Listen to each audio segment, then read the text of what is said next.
3A satu batch, 3A satu batch, 3A satu batch, bisa. Apalagi kalau seandainya kayak diskrit, A, BB, nah gitu ya, itu per batch. Katakanlah satu batch menghasilkan berapa buah, ya, itu batch. Nah, batch itu secara umum yang disebut batch secara umum apa? Satu batch itu apabila ada satu kesatuan, satu unit operasi yang sama, gitu ya, yang unit operasinya yang sama. Artinya, katakanlah kalau pindah ke yang lain lagi, unit operasi itu yang sangat menentukan bahwa menentukan produk itu dianggap sama. Baik contoh, kalau kita punya produksi powder ya, powder A, powder B, powder C, A, B, C, katakanlah A di pabrik pakai alat satu, B alat satu, dan C alat satu lagi. Kemudian di mixing di dalam satu yaitu alat mixer, ya, di dalam mixer. Nah, mixer itu yang sekali jalan itu membuat semua produk itu hampir sama, ya. Kalau katakanlah ada batch lagi kedua, bikin lagi. Nah, itu mungkin satu dengan kedua sama, tapi paling tidak karena beda ulangannya, artinya dianggap batch yang beda. Ya.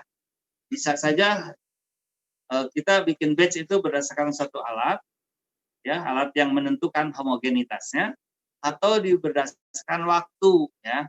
Katakanlah yang kontinu nih, proses kontinu, bikin produk terus aja gitu. Katakanlah bikin produk apa nih yang biasa Anda yang pernah dibuat apa? Pernah bikin praktikum apa gitu? Pernah nggak? Ya. Nah, katakanlah dibikin nah, terus aja seharian nggak pernah berhenti. Yang mana batch-nya? Ya. Yang mana batch-nya? Nah, itu bisa semuanya satu batch, bisa satu hari, 2 hari, boleh. Tetapi secara umum orang memberi nomor batch itu secara dengan kuantitas tertentu, ya. Apa maksudnya? Kira-kira apa maksudnya? Kenapa tidak katakanlah kita kalau continue 1 minggu bikin satu batch 1 minggu, atau 1 hari continue 1 hari 1 batch. Umumnya biasanya katakanlah 1 jam, 2 jam, 3 jam, atau kan per 2 jam atau per 3 jam, gitu. Tergantung kecepatan mesin. Kira-kira apa? Kenapa di dalam yang continue biasanya dipotong-potong batch-nya?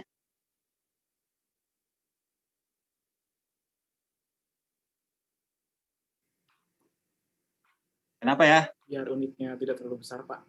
Kenapa? Biar supaya unitnya apa? Tidak terlalu besar. Apanya? Volume. Unitnya tidak terlalu besar. Nah, kenapa masih tidak harus besar? Kenapa? Pak? Ya, ada tujuannya nggak?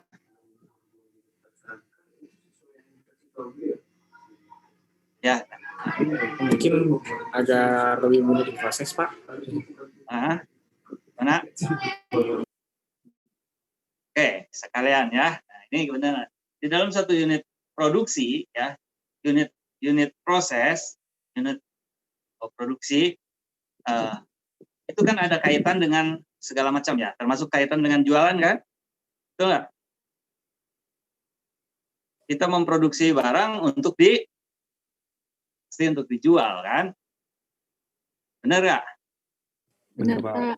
Nah, batch itu adalah salah satu alat untuk kita sebagai produsen bagaimana memperkecil risiko, ya. Walaupun kita bisa saja satu harian dianggap satu batch, tapi secara umum nggak bakalan mau gitu orang pabrikan. Kenapa? Karena begini, satu batch dianggap satu produk yang sama, ya, sama. Sehingga kita potong-potong supaya batch-nya itu tidak terlalu besar. Untuk apa itu? Nah, kalau seandainya nanti kita jual, di dalam jualan itu ada terjadi sesuatu, ya. Katakanlah ada komplain, misalkan ya, ada terjadi macam-macam ke situ, maka yang kita harus tarik, ya, kalau ada komplain, ada masalah, misalkan ada sesuatu yang membuat masalah sehingga katakan menjadi dianggap tidak aman untuk produk, ya. Yang harus diambil minimal satu batch, gitu ya. Benar nggak? Kalau seandainya batch-nya terlalu besar, rugi kita kan, rugi. Kita berarti besar sekali kita harus narik. Berapa hari, berapa lama kita harus narik. Tapi kalau batch-nya itu tidak terlalu besar, artinya kalau yang dianggap itu bermasalah produk itu hanya segitu saja. Katakanlah hanya 1.000 unit gitu ya. 1 jam 1.000 unit. Cuma itu aja. Yang lain boleh dia jual terus. Kalau seandainya batch-nya sampai 100.000 unit, ada masalah ya harus diambil 100.000 unit ya. Nah, ini salah satu mungkin trik yang harus juga kita pahami di dalam suatu proses produksi ya. Batch itu menentukan nanti di dalam berjual. Termasuk juga nentuin batch itu kapan yang harus dijual, kapan harus yang tidak, yang harus belakangan dan lain sebagainya ya. Nah, jelas ya? Jelas, Pak. Oke ya, ini saya kira Anda udah baca ya. Sudah, Pak. Ya, oke. Kalau udah baca, kita lewat saja. Kita nanti diskusi lah. Nah, ini discrete. Sama udah kan tadi saya jelasin. Ini job solve ya. Sama. Nah, ini proses continue. Proses batch. Seperti itu ya. Proses continue. Oke, segitu. Nah, ini nanti akan berkaitan dengan pemilihan alat. Ya. Nah, alat yang kita pasang untuk yang repetitif, ya, repetitif berarti sebenarnya bisa aja alat itu tidak harus nyambung, gitu ya. Nah, satu alat itu. Kemudian yang diskrit juga sama. Alatnya seperti apa? Yang job shop apalagi, ya. Bisa satu itu lebih sangat fleksibel yang job shop itu. Jadi kalau seandainya memungkinkan, ya. Kalau kita omset jualan kita belum besar, mungkin job shop itu sesuatu yang bagus ya. Tapi kalau sudah besar, sudah perlu kecepatan tinggi ya, kira-kira milih yang mana? Yang continuous mungkin, Pak. Continuous mungkin, Pak. Ya continuous ya, mungkin itu yang continuous. Yang continuous pasti lebih banyak mesinal atau manual? Pasti masih banyak mesin ya. Kalau kayak discrete, repetitif, job shop mungkin masih perlu manual ya, manusia. Ya. Proses batch juga ya. Yang continue jadi relatif sedikit gitu manualnya, sehingga yang memungkinkan manualnya atau human-nya itu hanya untuk controlling ya, untuk mungkin awal-awal di waktu first feeding ya, kemudian pada akhir juga bisa malah tidak ya. Sekarang sudah pakai robotik ya, pengemasan pakai robot, mindahin juga pakai robot ya. Nah, di sini pasti untuk proses continue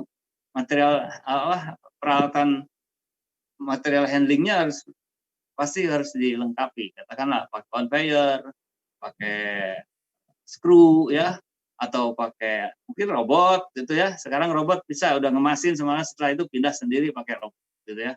Nah, itu proses continue. Ke depan nih mungkin sekarang masih banyak yang discrete, repetitif, job shop ya, proses batch masih mungkin. Tapi itu bukan sesuatu penghalang bahwa itu kita harus berproduksi ya. Ke depan barangkali proses continue itu yang harus kita utamakan ya. Walaupun memang kita ini kita di Indonesia ya. Indonesia ini kalau kita bisa melakukan produksi yang melibatkan padat karya, dari pemerintah kita dapat insentif ya. Insentif apa saja banyak mungkin. Tapi kalau yang continue kita dapat insentif dari pabrik kita sendiri ya. Ngerti nggak kira-kira? Insentif dari pemerintah dan insentif dari pabrik kita sendiri.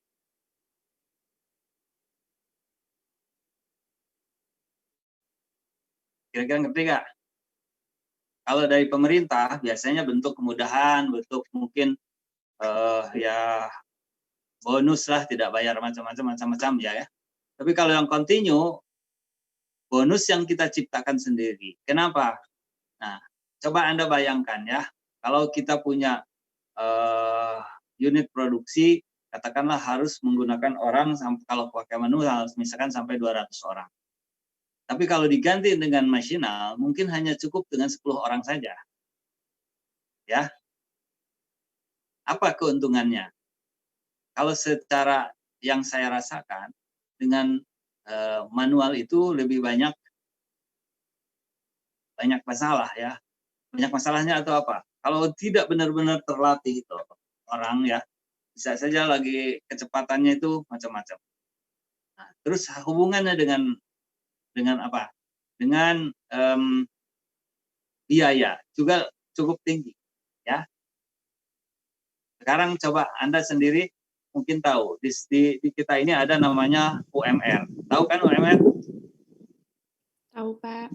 Nah, Pak. UMR. Setiap orang ini harus dapat gaji sesuai UMR ya. Apalagi kalau kita mungkin berjualan ke luar negeri ya. Biasanya ada yang namanya audit sosial dari pembeli. Pembeli itu biasanya mereka ingin, ini untuk orang-orang barat, orang Eropa ya, ingin bahwa pabrik yang mensuplai dia itu tidak menelantarkan pegawai ya. Kesejahteraan pegawai harus dipenuhi gitu ya.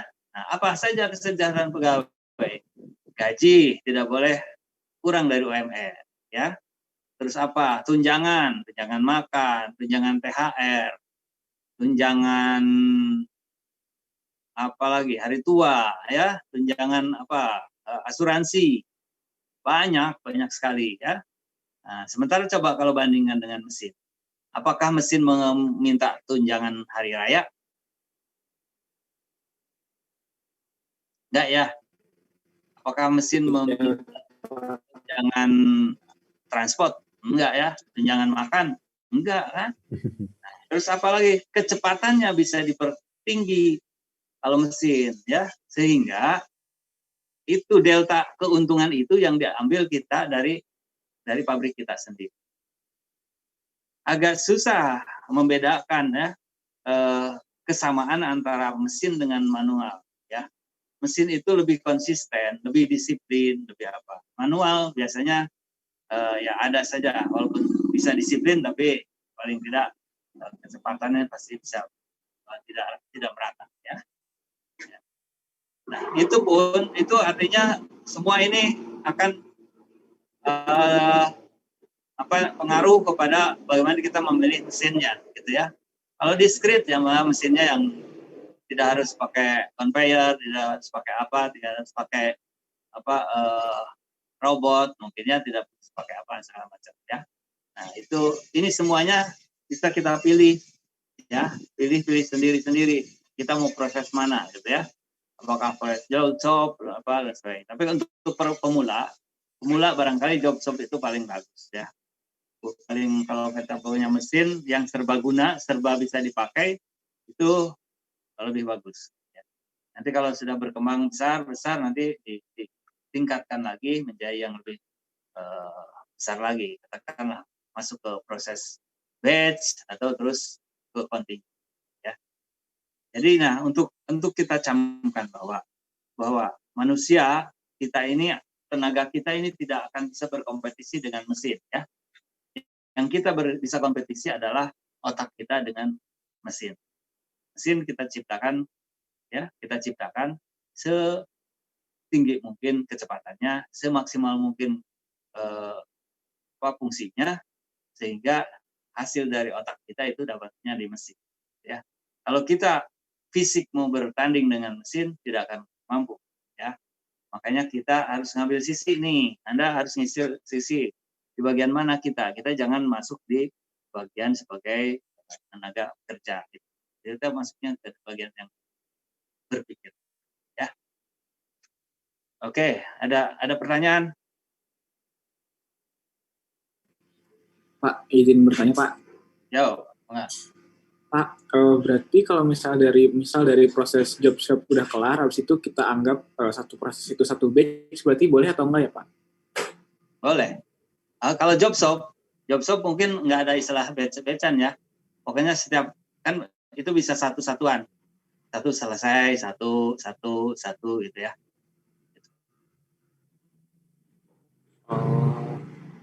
Ya Pak, baik Pak. Ya, kalaupun seandainya mau dibikin batch supaya ada ini, ya ini kan ini kerjanya kan satuan, satu unit ya. Kayak bikin apa ya? Ya pakai Baik alat Pak. gitu ya. Jadi mungkin di situ tidak pakai batch lah. Kayak gini lah. Misalkan saya bikin mesin alat misalkan alat untuk pengering gitu ya. Itu kan atau jangan itu yang kecil-kecil lah. Misalkan pengiris ya. Bikinnya satu dipakai apa itu satu gitu ya. Nah, jadi nggak perlu pakai batch-batchan gitu. Nggak perlu yang nomor batch nggak perlu. Itu kalau seandainya mau batch berarti kayak nomor batch sudah masuk ke proses batch gitu ya. Ya, oke. Apa lagi? Baik Pak, terima kasih. Silakan diskusi aja lah biar ini. Bapak izin bertanya, Ya. kalau untuk yang discrete itu contohnya apa ya Pak? Soalnya saya masih bingung antara discrete sama job shop. Terus kalau kemarin pas kita nonton video itu ada yang namanya assembly line. Nah itu kalau disamain dengan yang 5 tipe ini, itu sama dengan yang mana ya Pak? Apa sih? Kalau discrete, discrete ya. Discrete dengan job shop. Nah, job shop itu lebih ke apa ya? Kerjaannya lebih fleksibel lah gitu ya. Kalau discrete katakanlah sekarang bikin A dulu, terus B, terus C gitu. Terus urutan bisa urutan gitu ya. A, B, C gitu. A, B, C. Kalau job shop bisa mana aja, A, B, B, B, C apa dulu aja. Jadi satu alat umumnya ya untuk job shop itu bisa untuk semua, untuk beberapa macam jenis gitu ya. Tapi kalau discrete biasanya relatif terbatas. Kalau katakanlah alat ini hanya pakai untuk bikin A, dah, untuk A, terus ke sana B-nya yang lain gitu ya. Nah, biasanya alatnya relatif katakanlah misalkan proses ini ya mengadukan gitu ya. Jadi dia cuma discrete ngaduk aja, ngaduk tidak bisa lagi selain ngaduk gitu ya. Tapi kalau seandainya job shop misalkan hari ini ngaduk ya, terus besoknya hanya bisa untuk kerja yang lain ya. Kalau discrete kerjaannya lebih tertentu ya. Kalau job shop kerjaannya tergantung operator gitu ya. Operatornya bisa hari ini bikin apa, besok dan seterusnya. Gitu ya. Ada lagi?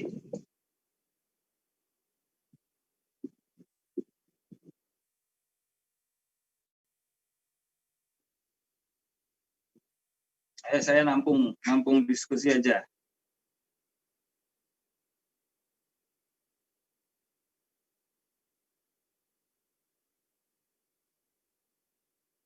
Itu tugasnya gimana? Tugasnya udah beres belum? Tugasnya udah sampai mana?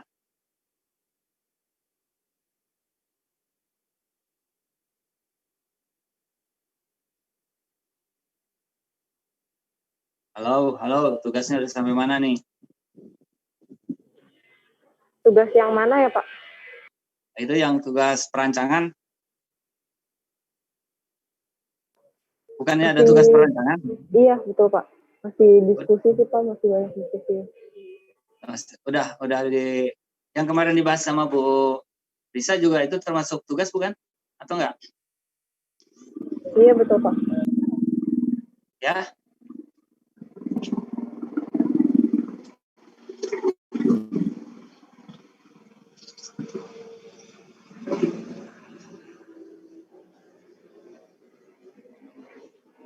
Bentar ya.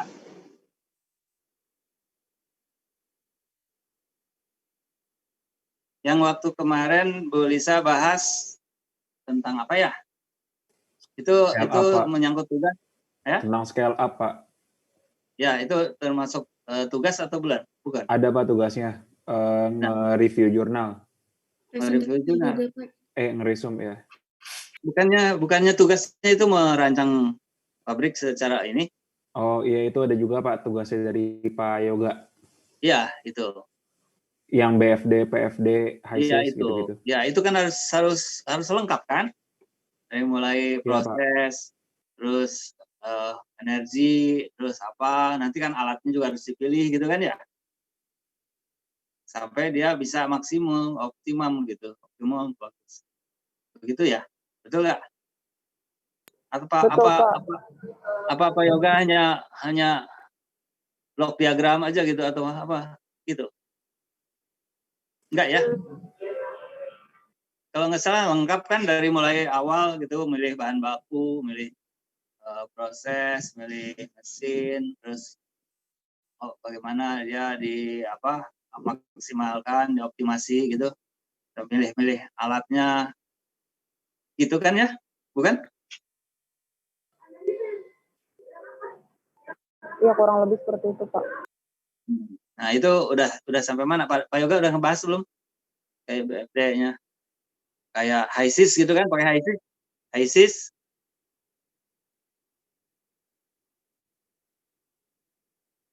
Oh gitu.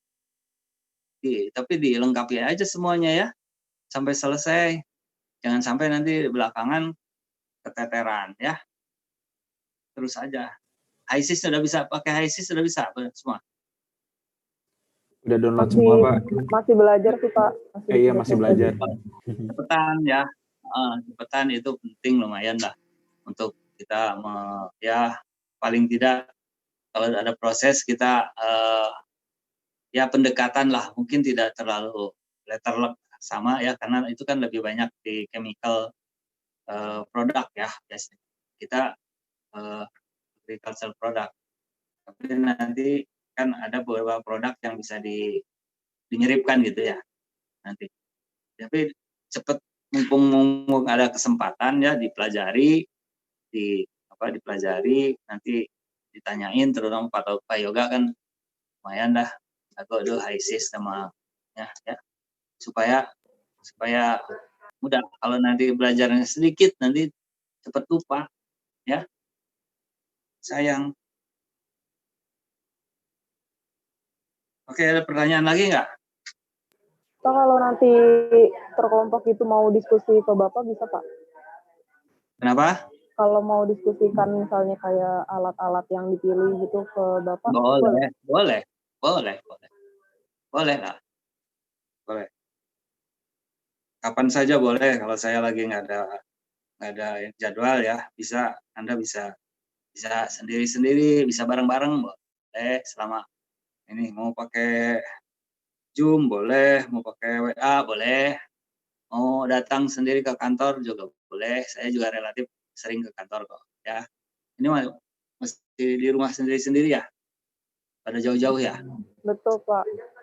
Nah, nggak apa-apa, nanti pakai apa aja, boleh pakai WA boleh ya, pakai Zoom boleh, kalau misalkan ada sempat tanya-tanya boleh ya, bebas saja. Cuman jangan pakai email deh, kadang-kadang saya agak susah bacanya, agak lama ya. Kalau WA kan lebih cepat. Kalau kecuali kalau panjang ceritanya pakai email boleh ya. Cuman kasih tahu kalau udah email saya ya, supaya saya bisa. Oke, ada pertanyaan yang lain? Kalau nggak sekarang juga nanti boleh kapan saja. Tidak harus lagi kuliah ya. Boleh tanya. Pak, maaf Pak. Ya. Mau mengingatkan presensi belum bisa diisi Pak. Oh ya, ntar. Nanti habis ini saya buka ya. Baik Pak, terima kasih. Ini saya pakai HP ininya, jadi sekaligus. Oke, kalau nggak ada pertanyaan, mungkin saya akan akhiri ini dan akan dibuka absennya ya, presensinya ya. Saya tunggu 2-3 menit, kalau nggak ada mungkin kita akan akhiri.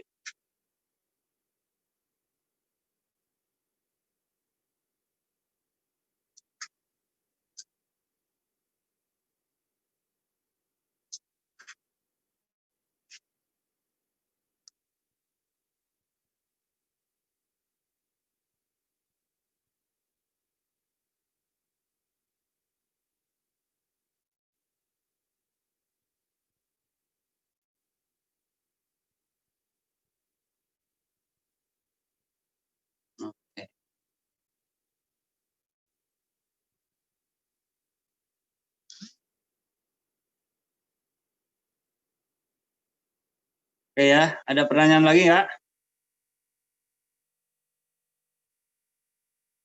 Sepertinya cukup, Pak. Oke ya, saya buka absen dulu presensinya.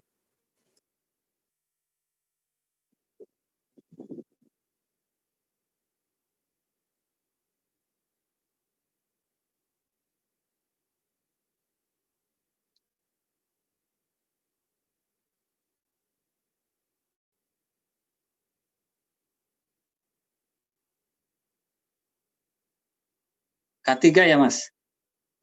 Iya benar Pak. Betul Iya, Pak. Pak. K3 ya.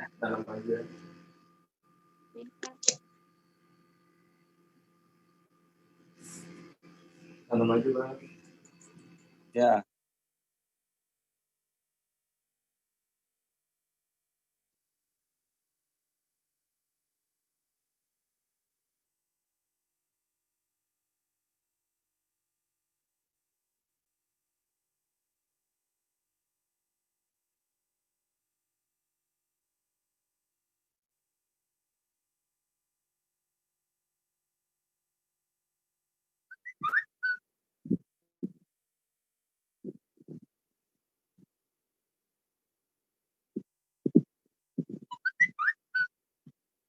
Oke ya, sudah bisa dibuka ya. Oke, Pak. Baik Pak. Saya Baik, kira Pak. Terima kasih banyak. saya cukupkan sekian ya, dan kita akan live. Terima kasih banyak. Live. Nanti kita diskusi lagi ya. Kalau ada mau bertanya-tanya silakan. Pakai apa aja boleh ya. Bebas saja lah. Terima kasih. Sampai